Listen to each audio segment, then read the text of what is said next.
Hi, we're starting to wind things down, but there's some really important stuff that I want to talk with you about, and that is the emotional aspect of working in radiation therapy. So the keyword section, this is called Radiation Therapy, or RTT, a caring field, and we'll kind of go see how far we can go in this section in the 10 minutes that I have available. I'll probably have to do this in 2 sections.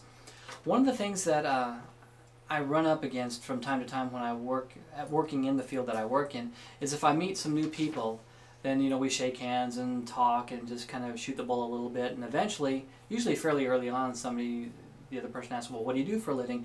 And I tell them I do radiation therapy, and of course they automatically think I take x-rays, so I have to spend a few minutes kind of clearing the air with that I don't take x-rays, that radiation therapy deals exclusively with really with cancer treatment, not taking x-rays of broken bones and stuff.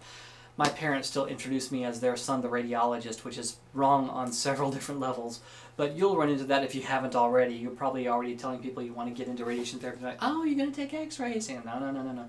So I have to deal with that a lot too. And oftentimes, and maybe you've experienced this already, but oftentimes whenever I tell them I work with cancer patients, or a radiation therapist works with cancer patients, then I kind of get this look from them like, oh. And then sometimes they'll even verbalize it. They'll say, ooh, that sounds really too depressing. I can never do anything like that. It would be awful depressing, all those dying and stuff. And if you haven't run up against that, you will. People will say that all the time. I don't see how I can get into that. It's depressing. That'd be sad. I could never do. I was a guest lecturer to a dental hygiene class not long ago where I was talking about cancers in the head and neck area. And as I was going through my lecture, one of the students raised her hand and she was like, isn't that depressing working with cancer patients? I didn't say it, but I thought to myself, I should have said it. I thought to myself, wouldn't it be depressing having your hands in somebody's mouth all day? To me that sounds like it might be a depressing field. I guess to each their own. It's maybe a matter of perspective. What's depressing or sad to some people might not be depressing to some other people, and vice versa. So maybe it's just, who knows. But at any rate, I just simply don't see this as a depressing field. For one thing, let's take a look at what is meant by depressing. If something is depressing, if you've ever experienced depression in your life, then you feel this like heavy burden on your shoulders and your whole body all the time, and it just never goes away, and it's just just this weight that's burdening you all the time.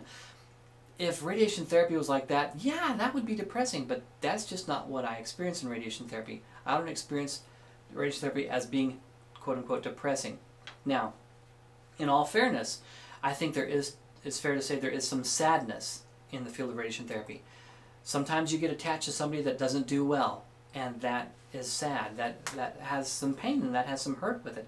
But that's not the same thing as saying depressing. Sadness is a temporary situation that you can get through and move through oftentimes very quickly, as opposed to depression or something that is depressing. So there is some sadness in our field. I can't lie to you about that. There is some sadness in our field, and it hurts sometimes when you do get attached to somebody.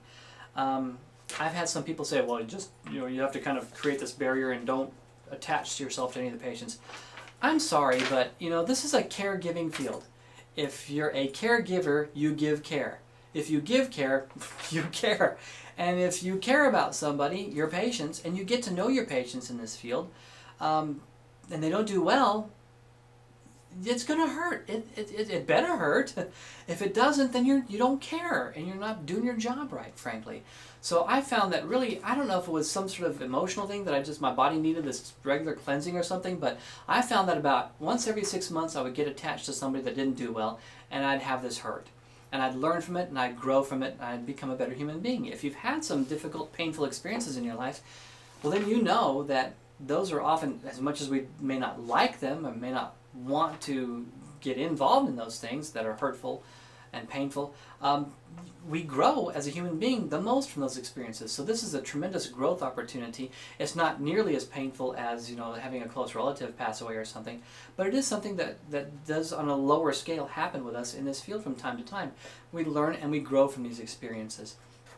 I kind of see radiation therapy as being good practice at becoming a better human being, because with this growth experience,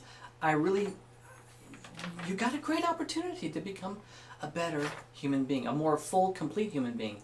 People want to avoid some of the things that we call negative, pain and sadness, but that's part of the human experience. And we get practice at this in a more controlled environment with our patients. So it's, again, practice of becoming a better human being. So there is some sadness in our field. I gotta tell you though that I can promise you that for every tear you might shed in radiation therapy, I can promise you thousands upon thousands of big, hearty, full belly laughs.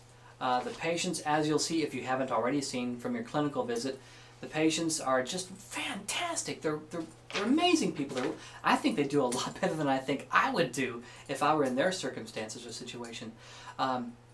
They're just fantastic, amazing people. One of the great things about radiation therapy is that you're surrounded by amazing people. The patients you work with are special people. For one thing, they're having a, so to speak, near-death experience, as it were. Their lives are being threatened. And if your life is being threatened, if you've ever had like a brush with death, a near car crash or something, or maybe a real car crash where it's been terribly traumatic, then it gives you this sense of appreciation for life and what's really important in life. You can stop and smell the roses, as it were. Well, our patients are all experiencing something like this, and we can learn from that. I can complain and whine all I want to about the gas prices, and I feel quite justified in doing so. I don't like paying high gas prices. But if I really look at what's really important in life, working with patients in radiation therapy helps keep me in focus and helps keep my perspectives in focus. So again, in kind of an almost selfish way, it's a great career for me as a human being to become a better human being in this field. As I alluded to, we get to know our patients in radiation therapy. That's one of the great things about radiation therapy as opposed to, say, some of the other healthcare fields. For instance, X-ray. I think radiography, X-ray is a great field, but my biased opinion, admittedly biased, is that radiation therapy is better.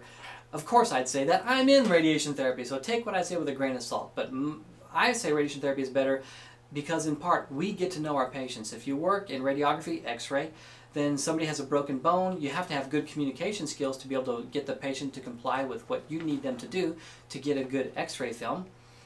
But probably by the end of the day, you probably don't remember the patient's name, or you don't really have that kind of relationship with the patients. In radiation therapy, we see our patients every day for, on average, 6 or 7 weeks, or sometimes more. And we get to know them. We get to oftentimes know their family. It's just really, I think, a true blessing for me to really get to know the patients and get to work with them. So the patients are special people. It takes a special person to work with cancer patients. That basically means you're surrounded by special people. Does that sound like a depressing job? Not to me. I don't think so. Hey, I've got a bit more to say on this topic, but I'm running out of time on this one. So I'm going to stop this one. Your keyword for this one is teeth. I meant to put another keyword in earlier. I just got carried away and I forgot. But the single keyword for this section is teeth. And I'll see you for the next section, which will be the last section.